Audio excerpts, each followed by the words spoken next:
wannan ƙasaitaccen fim da kai za ka ɗauke shi ga kyamarar ka nan na ga ta zama cikin ready ga mataimakin ka nan sound ga shi za mu fara.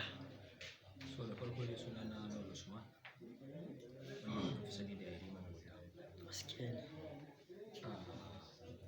Kamar yadda na faɗi baya zan sake maimaitawa yanzu cewa dukkan masu kallo ko kuma masu sha'awar kallon fina-finan Hausa da su yi ƙoƙarin neman wannan backgrounding fim mai suna Kyautar Rai. Gaskiya ne. Su yi ƙoƙarin bibiyar channel ɗin tun yanzu tun kafin a fara ɗora Kyautar Rai. Gaskiya ne.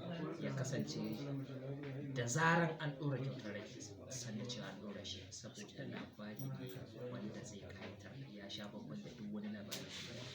Gaskiya ne. To mun gode ƙwarai da wannan gudunmawa da ka bamu a cikin wannan aiki da za mu shiga.